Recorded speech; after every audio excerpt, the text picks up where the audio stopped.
Hello, is it working? There we go. Oh my Yep. goodness, I'm like, what happened? Technical difficulties. Always. Okay, we're all good. Okay, Cool. cool. So, welcome, Yumi. Thank you, thank How you. Thank you for you want to having tell us me. a little bit about yourself and who you are and what you do? What I do. Okay, well, my name's Yumi. I am a virtual assistant. I've been doing it for 7 years now. I guess I specialize in like social media marketing, digital marketing, all of that stuff. Just try my best to make your life easier, if anything. That's awesome. How did you, like you said, 7 years. So, how did you kind Yeah. of decide that that was what you wanted to do? Well, I mean, 7 years ago, virtual assistant wasn't a thing, if anything. I mean, it wasn't Mm, even a term that I knew until maybe 3 years ago, until COVID hit, that I'm like, okay, so I guess if I work from home, I guess I am a virtual assistant in a sense. So, how I tapped into this journey, I feel like with every entrepreneur journey, we have to go through a setback. So, at my last mm, job, I was actually a pharmacy assistant.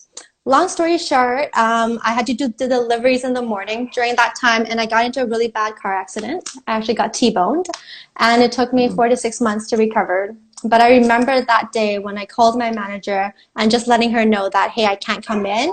She told me that, no, you have to come here, and when there's a client, I'll wake you up or whatever. So because of that, I actually walked out of my job. And during my process to recovering, I'm like, well, I can't just sit here and not do anything. I might as well, figure out what my next step is. And that's where I really tapped into, working from home, looking at more into entrepreneurship and just finding different ways for my career or getting into different career industries. Okay. So, what were you calling like 7 years ago before virtual assistant? I was just someone that worked from home, if anything, like an admin, administrator. I don't know. Yeah. Okay, cool. Yeah.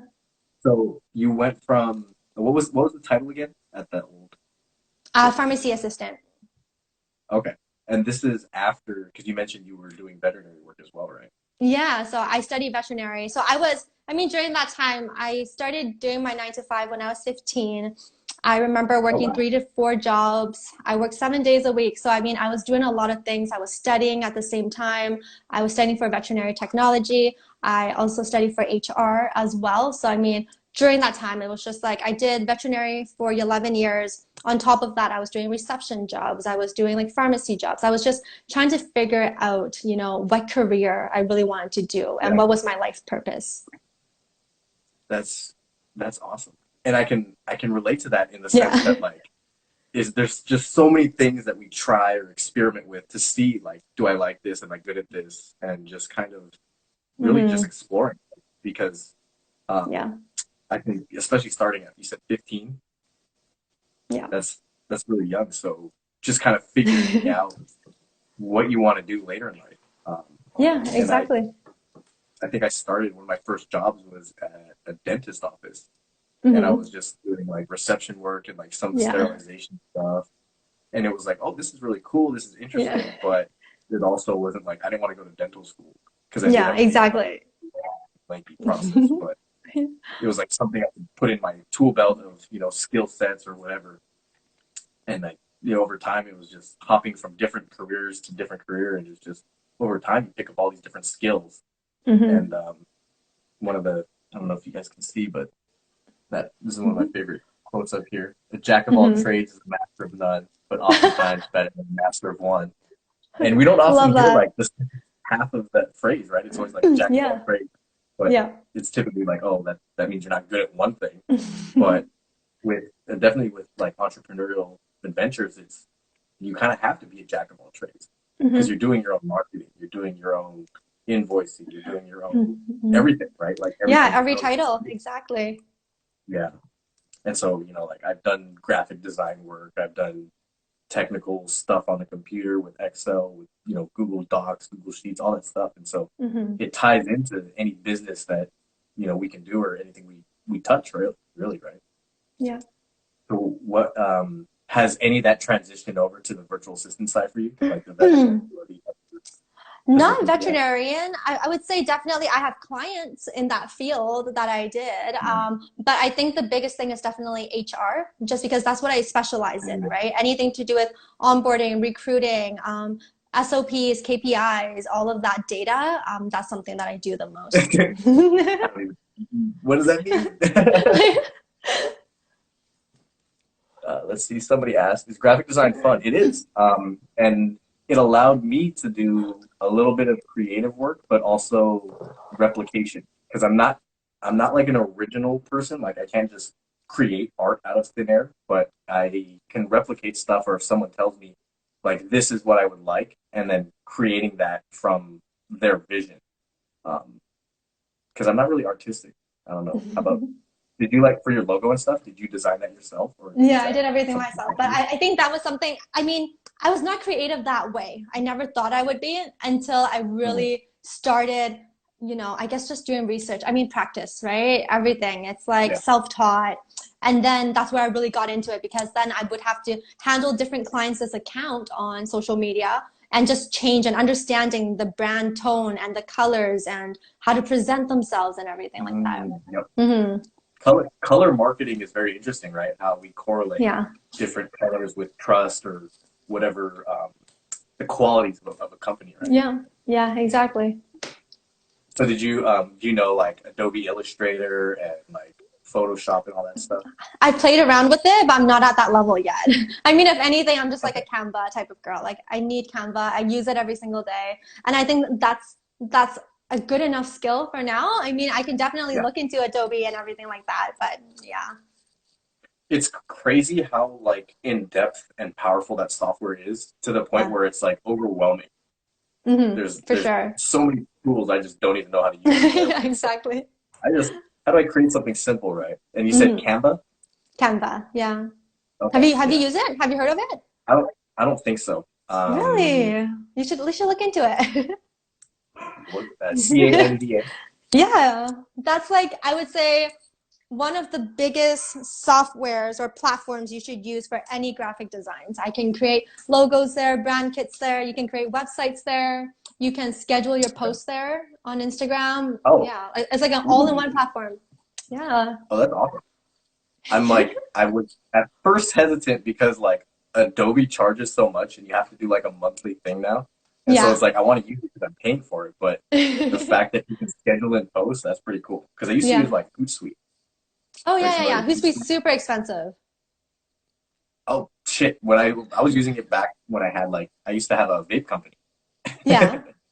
And so we were scheduling posts with that. But it was free. That software was free Oh, back then. that's nice. Oh, yeah, no, not anymore. Yeah. Oh, crazy. Hmm. Yeah. What's like the monthly for that? Hootsuite now? That's a good question. Let me like quickly check that. I know, I mean, like, there's other schedulers. I mean, you can use the scheduler inside Facebook as well. That's free. Or anyone interested can just hire you, Or right? they can hire me and I'll do all of the Yeah. work. Yeah, exactly. And your virtual assistant will do it for you. Yeah, perfect. Love that. So, I know you've talked about this in some of your videos, but what are like some of the struggles you face as an entrepreneur? Hmm. I would definitely say self-discipline, self-motivation. Mm, Understanding time management, organization, because now as an entrepreneur, it's like you're wearing every single title, right? You're wearing all of the hats. So how are you going to yep. balance that? Not only that, how are you going to present yourself on social media? How are you going to, make yourself stand out? I think the challenge is just really being consistent as well, because as an entrepreneur, we're always going to have down days. But the only Mm, person that can bring us back up is ourselves as well. right, right. It's all the Yeah. mindset, right? It's all the mindset, Um, exactly. Literally today, before we Hmm. had our connecting call, I was Yeah. talking to somebody else and brought to my attention holding time. Hmm. And when we set meetings or we set any type of a schedule, to stick within that time frame and don't exceed it, even if you're able to. Like, let's say there's not like we have a set hour where we're going to talk, where it's from 7 to 8, right?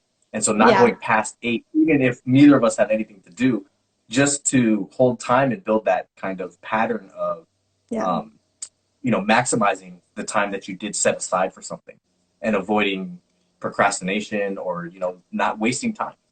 And so I think as an entrepreneur, that's something really important where we are our own boss. And so it's like, Hmm. if I don't, if I don't acknowledge that and hold the time, then I can very easily exceed that. And then I'm working longer than I need to, or the client may take advantage of, the fact that I'm not holding time. And it's like, okay, well, now we've been talking for 2 hours when this was a set 1 hour thing. Hmm. So that was, I'm still wrapping my head around that. But like you Yeah, said, right, yeah, I think it goes alongside with setting boundaries, right? Setting boundaries for yes. yourself, but also for your business. But I mean, in the beginning, for me, it's like, I was taking everyone and anyone. I didn't set any boundaries, right? Whether it was the client or hopping on doing free calls here and there, giving free Mhm. information. Just because for me, why I got into this business was because I want to give, right? I want to help, right? I'm here to serve you. So I want to help as much as I could. To me, it was never about the money. It was never about that. But as long as I can make your life easier, that was just something that really satisfied me and really motivated me. Mhm. Hmm. Has that changed at all for you, or has that kind of been the? I mean, consistent wise, I mean, definitely more boundaries. That's something that I've learned throughout the years. But I mean, the helping is still always there. And like with myself, I mean, giving free information, I don't see it as a bad thing. I mean, with some service providers, they feel like, hey, in order for you to talk to me, you got to pay, right? You got to pay up front first, and then we'll have a conversation. But for me, it's not about that. It's about building that connection. And I'd rather build up the connection than to see you as like a dollar sign. That's that's how we connected. That's how we connected, exactly. So thank you so much for the free information and for Yeah, actually of building course. a working relationship. Yeah, no, and thank you for having me on this live to just connect with you, your audience, and yourself, and just getting to know each other more. Yeah, yeah. It's awesome, Hmm. right? Like just the way Yeah, things kind of worked out and how it all unfolded for us, where we were even acknowledging that, right? yeah, Where it's like, exactly. okay, well, maybe not initially. It's not a client um, service provider relationship, right? But Relationship, yeah. leading towards that as we kind of progress and as I get things built up for myself, then it definitely I do definitely want to hire you at some point. Sounds good. Sounds good. I'll be here. Yeah. Let's see. Um, here's another one. Like right before this call, I was Yeah. struggling with, and I think I've seen one of your videos where you talked about like a vision board, but how did you establish your your pricing method, right? Like how did you kind of come to terms or decide what the value on a service that you provide? Like what was your I answer think that's a really hard question, but I think it's just taking your skills. I don't know, honestly, like pricing is taking your skills, but also doing competitor research as well, right? Just understanding what there? is the price point right now, what is the range, but not letting that get to you when you know that you have the years of experience as well. Yeah. Mm-hmm. One thing I struggle with is I just have an awkward relationship with money because Yeah. growing up, like it was such an uncomfortable topic, and I had polarity in my life where, I was around people that were really well off, but I was also around Mm-hmm. people that were struggling, and Yeah. so there was a difference in the personalities as well, where the Mm-hmm. people that had less were more giving, they were more Yeah. appreciative, and it was a lot more positive, whereas the people that had an abundance were almost there. I saw so much negative from it, where they were very Mm-hmm. materialistic, they were very Yeah. shallow. And Mm-hmm. again, maybe that was something that I had, but it did create this kind of disconnect with myself and finances. And Mm-hmm. so, I had a conversation with someone where they were telling me where if you can't really determine yourself, kind of like the value in a service you provide, then Mm-hmm. kind of backwards and say what's a number that works for you, Mm-hmm. and like a set number per month that you can Yeah. survive on, and then Yeah. working backward from that and saying, okay, well, how many clients can you service within that month, Mm-hmm. and then doing the math to determine your hourly rate so that you Yeah, can live on it. exactly. Yeah. And that was a Yeah. lot. more logical for me, where it's like, okay, I can do that. I can print some numbers versus like, this is the number I feel I'm worth, because Yeah. that was a balance of what's self-worth and self-value, but also Hmm. not being like, how do you balance those scales? Yeah. Yeah. No, I agree. I think for me, the way that I priced it was, the competitor research, but also, taking everything into account in terms of what are my investments monthly, right? I have to pay for my hosting. I got to pay for my website. So taking all of that, all of the, Right. services that I have to pay for my subscription, and just determining, okay, this is, I'm not losing my self-value, but I feel like this is a good price point for my clients, for them to understand with the experience that I have. Right. Because it's Hmm. being your own boss is like a double-edged sword where you control the overhead, but you still have like all of the overhead responsibility. Yeah. You don't get to just show up at work and work your hours and go home. It's like I gotta Yeah. account for everything and all my bills. Everything, every little thing, exactly. And if anything, it's not even about the hours, right? As entrepreneurs, I feel like we're working 24/7. We're always hustling. We're always connecting, networking. Yeah. Hmm. It's you leave the 9 to 5 to work 24/7. Yeah, exactly. Yeah, exactly. Like one of the videos that I Do did. you regret it? No, I don't think so. I feel like I prefer doing this challenge of entrepreneurship instead of having a routine of a 9 to 5 when, I know exactly what I'm going to do every single day. It's so predictable that I feel Oh like yeah. I'm not using the skills that I have. I feel like I'm so limited. Yeah. Hmm. Because somebody else telling you your role, you don't Yeah. get to use and wear all the hats that you have, right? Yeah. You are confined to a set position where these are your responsibilities. Don't Hmm. step out of that. You Sorry. okay? I know I'm just getting over COVID, but that's like I drank water wrong. It's okay. Take your time. I think Hung is a fan of your glasses. Oh, thank you. Let me see. Does anyone in the comments have questions for a real life entrepreneur? No, same for you, right? Questions for us I'm as still well, working I on it. guess. No, it's I'm all good. I literally mean, no, I mean, even for me, I'm still learning every single day, right? So, yeah. hey, questions for any of us, like both of us.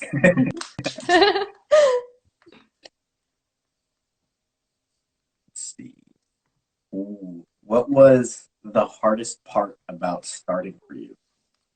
The first step. That was the hardest thing because, it's like, okay, I'm gonna leave something that's very stable, that paycheck that Yeah. I get every 2 weeks. Like, can I really do it? And what if I fail? Right? It's all that self-doubt that we were talking about before this call, right? Yeah. That fear. It's like, can I even do it? Like, people are already doing it. How do I make myself stand out? How do I make myself different? Like, will I even succeed? Right? Or should I just keep going with this 9 to 5, but I know that I'm not happy there? So I think just taking that first step is always the hardest, but you have to get out of your comfort zone to figure out, what's on the other side. Right. Yeah, Mm-hmm. it's that fear of the unknown, right? But Yeah. if we continue to do only what we know, then we'll continue to be where we've always been. Mm-hmm. And I think that's the motivation for me is like I want to be in a place that I've never been before, and I want to have Yeah. freedom I've never had before. And so I'm going to have to do things I've never done before. Mm-hmm. Yeah, And that exactly. discomfort is scary. I have to pay for everything on my own now. Like I don't have, like insurance and stuff through work. I don't have a Yeah. 401k that's provided through work. Like I have to account Mm-hmm. for all of that myself. Yeah. And there is a level of complacency with the 9 to 5 because all that is kind of provided for you typically, Yeah. right? Mm-hmm. But it's so exciting too. Like you get full control of all that. Mm-hmm. Yeah. I think I get asked, what is the brand of your glasses? The brand of my glasses is from ibuydirect.com. Okay. I get mine from Jins. I think they kind Gins. of tailor to like the Asian frame where our nose bridge is a little different. Oh, interesting. That's a good question. You want to take that one? Whittle How its about way in? What are my thoughts about scalability in the line of work? Scaling my business, I think as a virtual assistant or any service provider, scaling, I mean, for me, I have many areas that I can scale. I can scale to be, let's say, a social media manager where I only focus on Instagram, Facebook, all of the social media platforms and create content there. Or I can scale it into a OBM, which is an online business manager, where you're Okay. more in depth and you work more closely with the CEO. You come up with the marketing strategies. You really put yourself into their shoes and kind of see how you're going to bring them to the next level. Or you can even scale to build a VA agency, right? Where, Right. where I'll be there. I'll be there to get the clients, but then I outsource it to other people.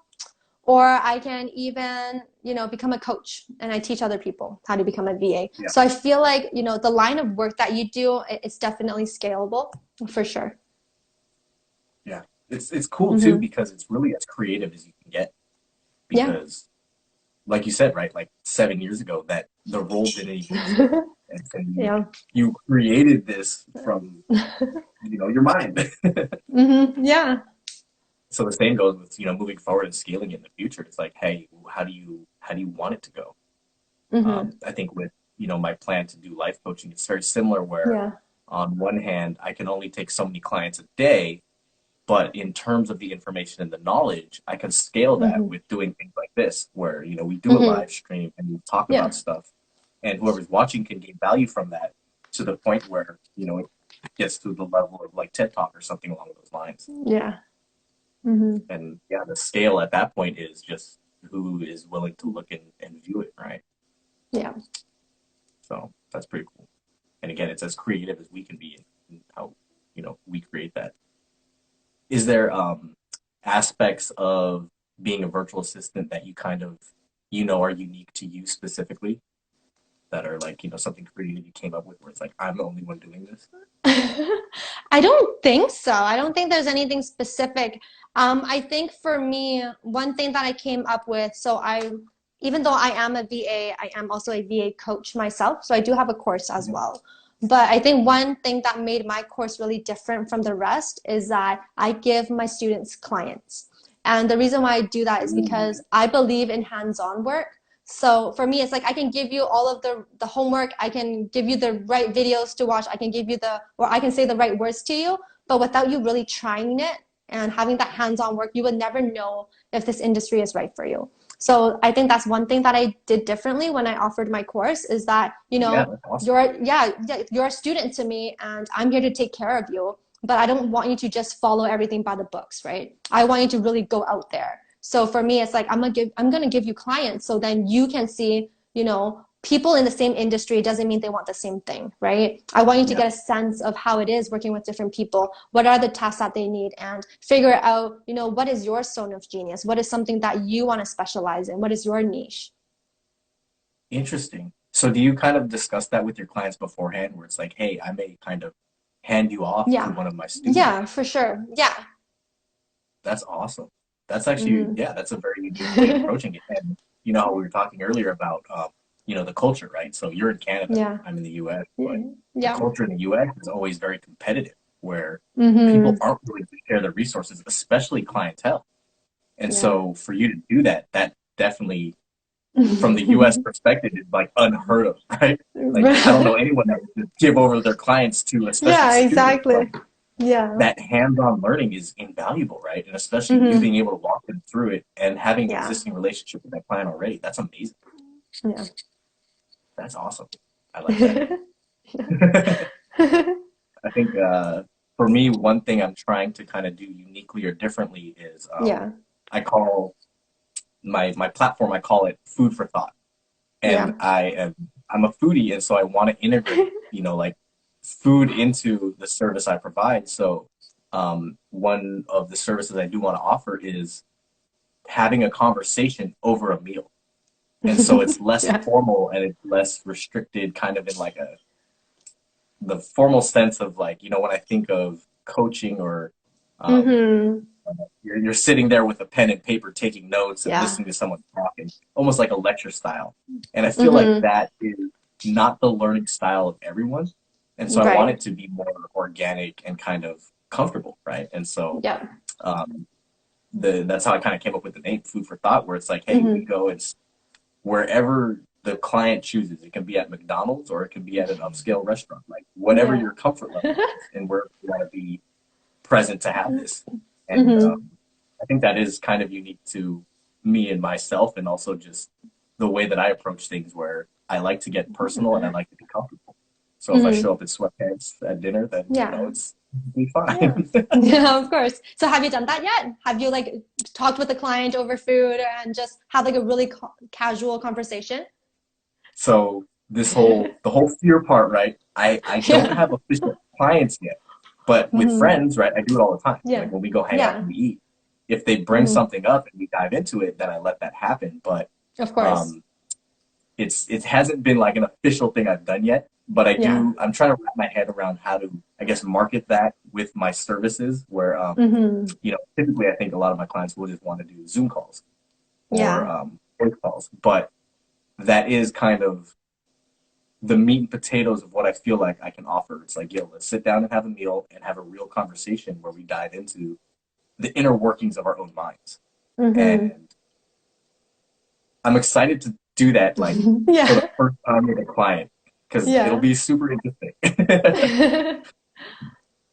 um, I have done one with a friend where we did kind of like a mukbang style, where we Yeah. kind of just we brought some food back here, and he and I sat around and we spoke together, and we just Hmm. kind of had a conversation, and that was a lot of fun. But it was different than like being out in public in a restaurant, because I feel Right. like I don't know if there's a different level of intimacy, and we were also recording, so it wasn't Yeah. as, I guess, private. Yeah. But yeah, I think it'll be fun. I'm excited Yeah, to for try it. sure. Yeah, like I can't wait to see it. I hope you try it. I hope you get to try it very soon, if anything. Yeah, I'm working on it. I think in the Yeah, very near future. I'm in hoping the by very near by the end of July. I'm hoping end of to have some July. fun. Okay. Okay, I'm gonna keep you Yeah, accountable on that on this live. please do. Yeah. Yeah, I have my gym buddy. We call ourselves accountability buddies. Love that. So you can be my accountability buddy for actually taking food for thought out for a spin Yeah. and Yeah. doing a session with a meal. Yeah, I can't wait to see that, if anything. Yeah. So are Hmm. you gonna do any more mukbangs? Yeah, we should. I should. How was the response for when you did the ASMR mukbang? I don't remember. I should have a look actually. I mean, during that time, it was such a thing, right? ASMR, and Yeah. honestly, I wasn't even talk. I tried to talk in it, but it was so awkward. 2 years ago, when COVID, around like 6,000 views. But I mean, it Oh was wow, just yeah. testing out, yeah, testing out the platform on YouTube and kind of seeing like what's viral, what's trending, you know, Yeah. just yeah, following with the trend, just like Instagram right now, right? It's always changing the algorithm. Yes. Hmm. Yeah. I guess the hashtags are the things that are just popping up for people, the Yeah. FYP, right? Exactly. So we'll have to see next time. We'll have to do a mukbang version of this. But Okay. what's something like? Are we gonna try to eat the same type of thing then? Because then we'll have to figure out what's in your area and what's in my area. Chinese food, like for me. Chinese food, Okay. Japanese food. What about you? Is there anything close by? Or like 30 minutes Um, away? I'm picky with my Japanese food. Like Really? it's because like it's not the same here. It's not the same. Oh, I Have you bet been it's to not. Japan? Yeah, it's not the same. Oh, it's not right. Like it's an art in Japan. Like Yeah, if it's a ramen joint, they only sell ramen. yeah. If it's tonkatsu, they only sell tonkatsu. So they perfect that shit. Where it's like over here, it's like we sell all Japanese Oh, food, we but saw it's all everything, yeah. yeah. It's like So Exactly.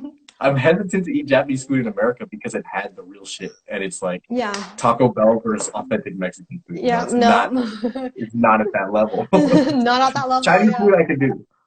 Okay. What's your favorite Chinese dishes?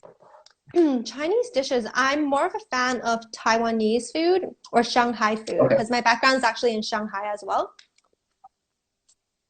you have to school me. What is like the differences? Taiwanese food is like, like the bubble teas, the popcorn chickens. You guys have that, right? Yeah. Yep. Okay. I like Sha there's like the big chicken, the big fried chicken Oh pieces. yeah. Yeah, yeah, yeah. Those are bomb. Is that Taiwanese? Taiwanese, yes. Okay, okay. Cool. What And then like a lot of Shanghai food popcorn. is like 小笼包, so like the juicy Ooh, pork buns. Yeah, that's like the Shanghai food. The okay. the Xiaolongbao stir are like my fry. favorite. Oh, okay, perfect. Yeah, Shanghai food. Ooh, Din Tai Fung. Do you have a Din Tai Fung near you? No, I wish. That's only in the States. Oh, okay. Yeah. Yeah, like we could do. Oh, I'm down with like Shaolin Baos though. We could do Okay, that as okay. a Okay, we thing. can do that. Okay. Next live. Ooh. Yeah, yeah, that'll be good. Cool. That'll be good ASMR too, because you get the slurpy, soupy part. Yeah. Yeah, that'll be cool. Do it like a talk about our journey with ASMR and yeah, mukbang kind of stuff. DTF is whack. Oh, you got a better place, huh? I know there's a couple in the area, but DTF is pretty good. Especially, have you ever had the cucumber with the chili? No, I haven't had that.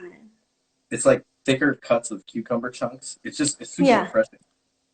Oh, That's one of my interesting. dishes there. Okay. I've actually been to Taiwan in 2017, I believe. How do you like it? It was fun, and I remember eating like the big piece of chicken with the bubble tea, and Yeah. I want to say there was there Din Tai Fung there. We ate something, maybe not Din Tai Fung, but we ate something very similar, where it was like the Okay. Jiaolin Bao. hmm That like I love the soup and the when you bite into it, Yeah. it just pops. Yeah. In Shanghai, if you get the xiaolongbao, it comes with a straw just because it's so big that you would have to like slurp out the juice. Like you literally drink the soup first before you From, from, pop it from, open. yeah, exactly. How big are we talking? Like, oh no, like that. Yeah. Yo, okay, I'm gonna have to like You find that have to search it somewhere. up. Yeah, search it up. Search it up. Oh, what's it called? Just look for like, I don't know, like a giant xiaolongbao. Giant XOD. My roommate is in here. He says, "You're very beautiful." In response, I think to Chucky's, he said, "You're very beautiful, Yumi." Thank That was you, just thank trolling. you.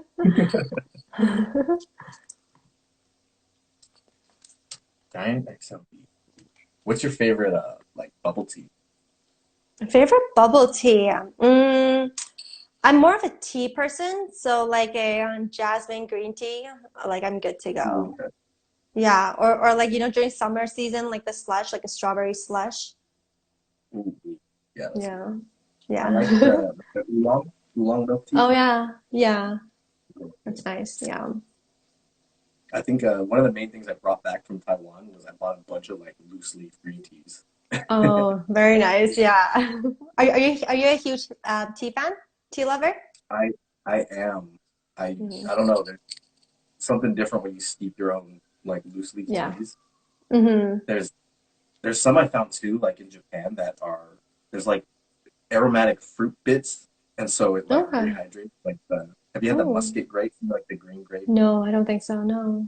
It's like a very distinct flavor. It's not like regular green or purple grapes in the U.S., but it's like the musket grape itself. And there's Interesting. one that's one of my favorite teas, and there's literally like chunks of it in the tea dehydrated. So when you make the tea, it kind of pops back up a little. Oh, wow, that's really interesting. I should look into that. Yeah, Yeah. musket, Muscat, I think. Okay. Yeah. Ah, you got me all hungry now. I want giant Shaolin Bao. That'd be awesome. Yeah. I don't think I've ever seen that in the States yet. I've seen No? videos and it's like they put a straw in it. It's like, is that necessary? But I guess yeah, because otherwise it Yeah, yeah, reminds me of like a bread bowl, right? yeah. Yeah, exactly. Like a soup Yeah. bread bowl. Have you ever thought about like culinary as a different venture, like a business venture type thing? For me? I don't think so. I mean, like I'm a foodie as well, but no, definitely not. I thought about like food trucks or like I thought about, I guess just different ways to generate income, if anything, right? So Yeah. I definitely looked into different things that I could start up. So I did my research here and there, but I feel like for me, VA was just a path for me, just because it was something that would always challenge me. I would have different tasks Mm, every single day. Um, yeah. and I think the most important thing for me is that I get to work with and connect with different entrepreneurs that could also help me grow as well. Oh yeah. Yeah, that's huge, right? Because then you're literally Yeah, working with people who are typically in the same mindset. yeah, exactly. Let's see, we have a question. I'm a fan of Hmm. Cho. I'm not sure what that is. You know what that is? Oh, I think he meant Psych to Go. So, have you heard of Psych to Go? No, is it like a restaurant or a food place? No. Psych to Go is a psychology channel on YouTube Oh, okay. that has over 9 million subscribers, and I am one of the partners of it. So Oh, wow. I guess that Oh, is a cool. fan of Psych to Go. So yeah, Well, welcome to awesome. the live. Yeah. This one, our live is about just different entrepreneurial, really the story of it, right? Kind of how Yeah. Yumi came into her role as VA, and then kind of Hmm. my progress as I jumped into life coaching. Um, Hmm. I've been recommended, I think we talked about this, right? Kind of creating a brand new Instagram account for that specifically, Yes. but I wanted to retain my past and everything I did Yeah. to kind of put people on that journey where it's like, yeah, what the fuck does this guy do? He does all this different shit, Yeah. and it all kind of leads up to something. And it's really the story and the progression of things for me, Hmm. where Yeah. I had a bunch of different jobs and a bunch of different career paths, and I've had a lot of different mentors that all wear different Hmm. hats, but I've Wow. learned so much along the way and kind of combined that myself into what I want and created, like you, right? Like just created a Yeah. job that in my mind didn't really exist. Yeah. Um, Life coaching itself has, gained traction over the years and it's something that already exists. But for me, kind of entertaining it as an idea, it's been very new to me, where it was like, Hmm. I never thought I could do it myself. Um, Right. but really, that's, just the mind limiting things. Hmm. It's, Well, why don't you tell me a little bit about your journey in terms of how, I mean, I understand that I guess you wanted to do life coaching just because, your friends would always come to you for advice and everything. But other than that, what really, I guess, got you started or got you interested in life coaching, and how far in your journey are you right ooh, okay. There's a lot to unpack there. Real quick though, we did get like an actual question submitted to our live, and I, Oh, I want to really? address that real quick. It was Where from is it? Tree Runner 03, and it says, "Ayo, she's single." So if you That want to is answer that not real quick. no, I'm not single. There you go, guys. Sorry, sorry. Now, going back to the question, where's my hand? So this Right there. chart, have you heard of it? I think we talked about it before. You, Ikigai, you, right? yeah, yeah. You briefly talked to me about it. So for me, it was as I just did different things. I mean, I did window tinting. I was doing marketing for a car vinyl wrapping company and doing graphic design Mm. for them. Um, my ex-girlfriend, we opened a hair salon together. Oh wow. I made edibles. I've just done a whole bunch Oh, of different you've shit. done And a I'm like, lot. Yeah. any one of these things could be something for me where it's like I'm good at it or I have a skill set within it. But my dad put me onto Ikigai, it was a combination of four different things. Um, Something you're good at, something you enjoy doing, something the world needs, and something that people are willing to pay for. And so I really Mm. had to take a step back and say, what is my Venn diagram of this and what encompasses all four of those things? And I realized that throughout my life from an early age, people would come to me and ask, or just one, they would want to vent, or two, they would just feel better after talking to me about stuff. And I don't know if it was advice or that I'm just a good active listener. Mhm. And I realized it was a combination of things. And I was so good at it because it was a distraction. It was a Mhm. way for me to run from my own shit. And it was another way to procrastinate. And it started during like the AIM days, right? Mm-hmm. Back when AOL kind of created AIM as an instant messaging platform. And so I would be in high school doing homework or whatever, but I'd also be on AIM. And it would be so easy to like not focus on my homework and just talk to friends. And it would just be like, who's online right now? And I'd be like, hey, what's up? Like, and you just get to chatting. And then sometimes it would get deep where it's like, they're venting about a deep personal issue. And I would tell myself, oh, this is more important than my homework. But that was really me procrastinating and running from the responsibilities I had. And it was also a pattern I developed when I started having my own traumas come up in life and just things that happened to me at a young age. And I didn't want to face that or sit with it. And so I would just kind of distract myself by having conversations with other people. And I never realized that and put it together until this year. But that coping mechanism was what gave me the strength and the ability to be an active listener and have all these different experiences shared with me from other people, but also taught me how to like address certain topics. Um, and so over time, I realized that on one hand, it was a coping mechanism, but it was also a strength that I had. And if I could shift the intention behind it from running from my problems to actually having the intention of helping people and like genuinely wanting to help others, then I could still retain that part of myself, but doing it from the right place. And so that's what put me on the path of like, okay, well, I need to sit and look at all the shit that I've been running from. I need to address all these things from my past. And I went and I got my own life coach. Shout out to Mm-hmm. Pearl. Um, she has been a huge help in while walking me through a lot of that, where it's like this self realization and the self awareness of a lot of things in my life that I would just run from. And not only that, but again, like bringing people on this journey, I can relate to so many different things because I used to be that way. I've had people tell me, "Oh, you're very social and outgoing." I didn't used to be that way. I used to be like a Mm-hmm. loner kid that would just keep to himself. I used to have a very little self confidence, right? Like even just doing something like this and kind of putting myself out there, like it would be very scary. And it was stuff I had to develop over time and through different experiences that I had where I put myself in situations where I was uncomfortable to grow. Um, and so I guess over time, I realized that I did have a skill set that had been developed over time, even though it was with the wrong intention to kind of run from myself and my own problems, it was still something that I was good at. And initially, it was something I enjoyed doing because it was where I gained value.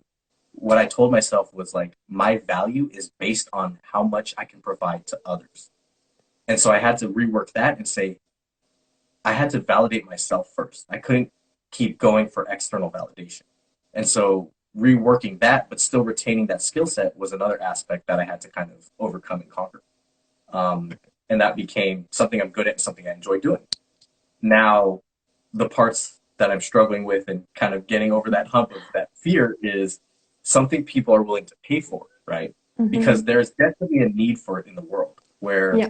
the conditioning we have growing up and the way that our society is structured, and again, it could be different in the US and Canada, but a lot of it is very um, detrimental, like self deprecating, and just the way that we're set up for things is like we all get graded in school based on the same criteria, Yeah. but we all learn different. And this is like a known fact, right? So it's like we're grading a fish's ability on, or yeah, we're grading a fish on its ability to fly. When it's the reality is, no, that person learns in a very different, unique way than the person sitting next to them. So just because you get A's doesn't mean you're smarter than someone that's getting F's. It just means they learn differently. Yeah. And so if you grow up in that my mentality and you start to just have this self doubt because of what is being told to us, that's years of trauma that we have to unwork. But every individual has the capacity to kind of unlock that within their mind. And everything that we tell ourselves that other people are thinking is typically not the case. And it's just a narrative that we have. And so all the self doubt comes from inside of ourselves, not from what other people are telling us, typically. Sometimes people do grow up where they are verbally abused and they hear it a lot. And so that becomes the narrative. And again, it's that's one of the gifts that I've learned and I have is that Sorry, read a comment. Yeah, I saw that. I'm like, what? Uh, I am hungry, dog, but like maybe after this. What was I saying? It's fun. Totally lost my train of thought. I But does that answer know. your question? Yeah, for sure. Yeah. No, I feel like, like I've heard your story before, but I mean, it's been so long since we last connected as well. I think it was like a few months back. That, yeah, I mean, it's always really nice for me to understand your story and, also where you see yourself or where you want to go as well, too. Yeah. And so, yeah, just Hmm. being really authentic with it and sharing the struggles that I've had and bringing Hmm. people on that journey so that they can relate and be like, there's nothing special about me. There's nothing that says I'm better or that I'm more capable than anyone else. And that's the part that the message I really want to relay is like anyone can do the work that I've done. Yeah. Anyone can achieve what I'm setting out to achieve by realizing that our mind is so Hmm. powerful. Like it's Yeah. all in here. And Hmm. so really like my way of helping people is by really doing nothing. It's really helping them help themselves, right? Because Yeah, I can't do the exactly. work for them. You I can't can. tell you how to think about yourself, No, but I it's, can help you and guide you in a way hmm, that I can relate to. yeah. Yeah. It's crazy, but yeah, we've had some talks about that and just kind of, the way when we find ourselves in a slump or we have that self-doubt that creeps up and it's just really pulling yourself up because no one else can do that for you, even though Hmm. sometimes it does help to have someone to talk to and reaffirm, what we do know. But at the end of the day, it's that internal voice that Yeah. helps or breaks it. Yeah. Because it's like as an entrepreneur or just anyone, right? We are our own biggest competitor, but we are also our own biggest motivator as well, right? So at the end Yeah. of the day, it's all about ourselves. Yeah. Hmm. And I don't know how it is as someone with the Taiwanese background, but in Japan, it's like we're almost like conditioned to be selfish, even if it's not Yeah. like something selfish, but like just taking Hmm. time for yourself or putting yourself first. It like goes against like the grain of society because in Yeah, Japan, same. Yeah. everyone on a train has to be considerate of the person next to them because you're packed in like sardines. Um, Hmm. but at the same time, it's like there's not room left for like your self love and your self worth. It's more for Hmm. the collective good of everything. And Yeah. so that was something I kind of had to overcome as well, just based on my cultural background. Hmm. Let's see, there's a few comments. What? Let's see which one are Crooks and SJ. San Jose. Yeah, I think you asked that earlier, Chucky. Yes, I am from San Jose. Crooks is a coffee company that is also a lifestyle brand. So take a look. I tag them all the time. But Crooks Royalty and Crooks Coffee Co. That's like another one of the hats I wear. I do their Yeah. like social media marketing. Oh, no way. I never knew that. Oh, that's Oh so yeah, so cool. I do the photography for like their Instagram page and stuff and any of the content we use. Yeah. Are you still doing photography right now? Yeah, I mean, so a lot of the products, like I have stuff all over this room, like the bottles, skateboards and stuff. But yeah, I take all the product shots for Crooks. Wow, amazing. And that all started because of another entrepreneurial idea I had. So in I believe college, I wanted to Hmm. create like a clothing brand. And in my head, I was like, okay, I have an idea of the shot I want for the Hmm. picture shirt. But literally trying to describe that to my friend that was a photographer, like it didn't translate.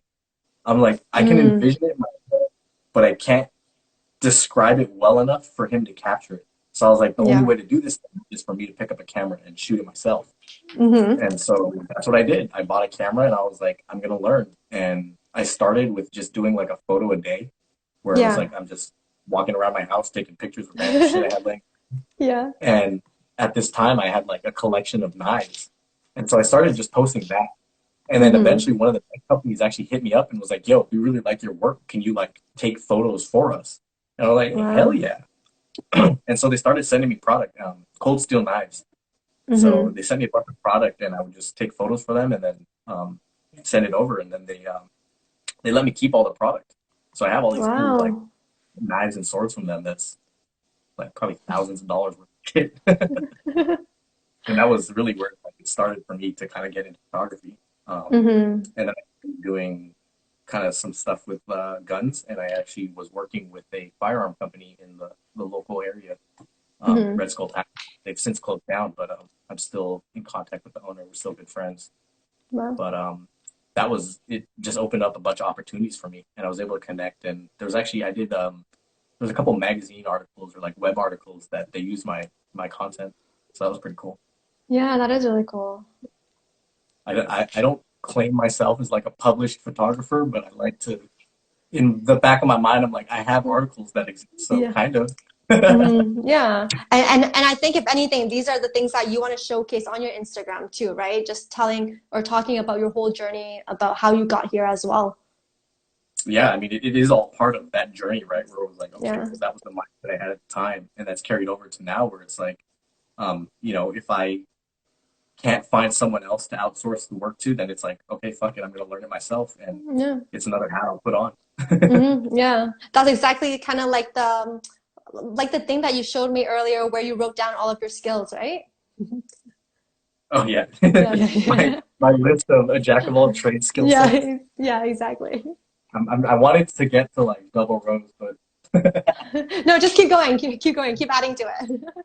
yeah, yeah. Yeah, for sure.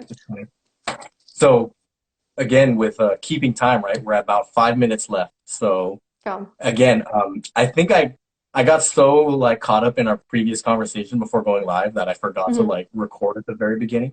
So It's okay. can we wrap up by having you describe again who you are and what you do? Yeah, And sounds good. So, end with that. yeah. So my name's Yumi. I am a virtual assistant. I've been doing it for 7 years now. My background is in HR and veterinary technology. Things I do is, I specialize in doing HR. So anything with recruiting, onboarding, SOPs, KPIs, everything that you don't know what I'm saying, I do. Social media stuff, of course, creating content. Yeah, I do a little bit of everything, I guess. Awesome. Thank you so much again, Yumi. This was a lot of No, fun, thank and you. Thank you for having my first live with me. Honestly, this is yeah, super. Yeah, I mean, I've never done it. I've been in front of the camera before, but definitely not an Instagram live. So, yeah. I know you were a little yeah. nervous, but how do you feel? No, it feels good. Just like having a conversation with a friend. Yeah. Yeah, it was very organic and easy. Yeah, So exactly. I'm excited for our next one when we find some Yeah. Shaolin Bao. Yeah, for sure. We'll have to figure out a good topic for that one. Okay. Or let's do a challenge. Okay. What do you have in mind? Let's I like we'll challenge each other right now, and then when we come back, we'll talk about how that went. So Okay. kind of in line with how I asked, what is unique to what you do specifically, and how you kind of add your flair and your brand. I Okay. challenge you to do something new and unique to Yumi as a virtual Okay. assistant. What is something you can Okay. add like your flair and flavor to? And so Okay. that flair and the flavor as we have our feedback. Yeah. Okay, cool. Okay. Help me write that down and remind me later. And my challenge Yeah, I will. is for you to actually have a food for thought with one of your clients. I actually really, really want to see Ooh, that. Yeah. okay. Okay. Get your journey Ooh, that's started. good. Yeah. Yeah. Yeah. Ooh, okay. That'll be fun to talk about afterwards too. So Yeah. this is good. Yeah. I like Yeah. Awesome. that. Cool. Awesome. Thank you so much, Yumi.